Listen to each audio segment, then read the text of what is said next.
Joel Pollack, the editor-in-chief of Breitbart.com, joins us on the program. Joel, thank you so much for coming back on the show, sir. Good talking to you. Great to be with you. All right, this is pretty stunning video from the man who is now our Attorney General talking about wanting to do to gun ownership what they did to smoking back in the 90s. You heard him talk about now smokers cower under buildings, and they don't want to admit that they're smokers. And then he said, that's what I think we need to do with guns. I mean, this wasn't just about, some sort of public service announcement trying to reduce youth violence or urban violence. This was, again, wanting to change American attitudes towards firearms.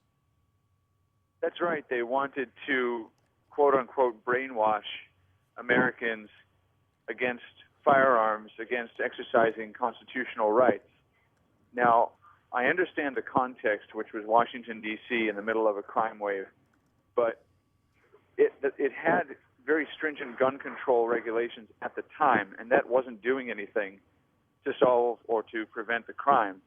So the idea that he was going to go and brainwash people into not wanting to possess a firearm for their own protection is pretty ludicrous. Well, it is, and I mean, again, you look at the messages that he wanted to get out there, and he wanted to have, public service announcements donated during prime time. He wanted to have athletes and entertainers and politicians like Marion Barry do these sort of anti-gun ads, and again this whole attitude, Joel, it was not about responsibility. It was not about going after the individuals who are committing crimes. He talked about having anti-gun messages in schools every day, as opposed to, I don't know, bringing in the JROTC program to provide some leadership opportunities for kids in school. Or how about jobs and economic growth? That's what. Well, that's just crazy talk. Crime rate. Yeah. I mean, come on. on. The other thing is, it's not just the Second Amendment he's talking about. It's also the First, because he mentions how he wants to force these ad agencies or TV programs to carry his advertising, and maybe he just wants to put political pressure on them and so on, but he wants to basically dictate to people what they should say, how they should broadcast and connect with their audience, and that infringes on the First Amendment. And we saw that recently. To take the smoking analogy, let's take him with that.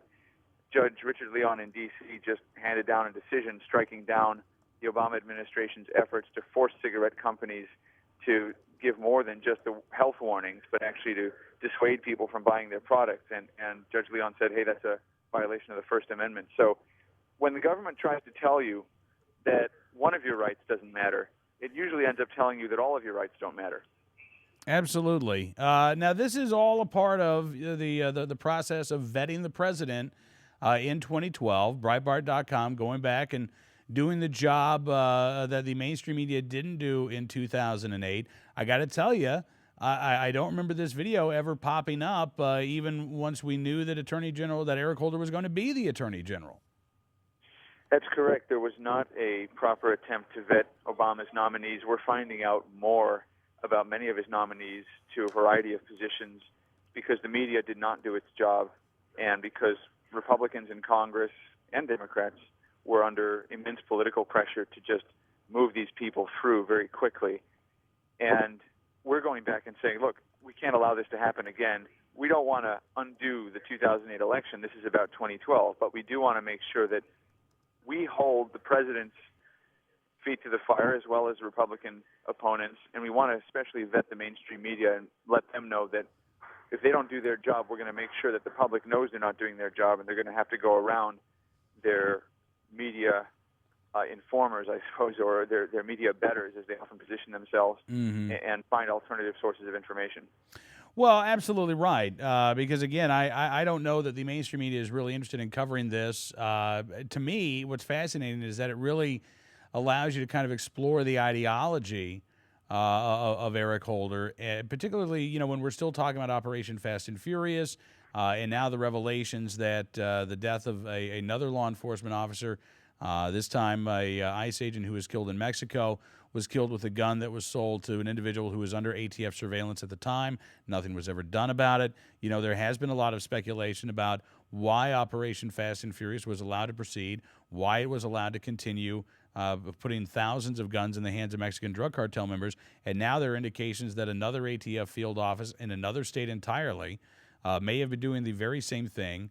You know, again, Joel, there's been a lot of speculation that the Obama administration was wanting to put these guns in the hands of drug cartel members so that they could then turn around, blame the increased violence in Mexico on our quote-unquote lax gun laws, and right along with Mexican President Felipe Calderon, push for a renewed ban on semi-automatic rifles as well as other gun control restrictions.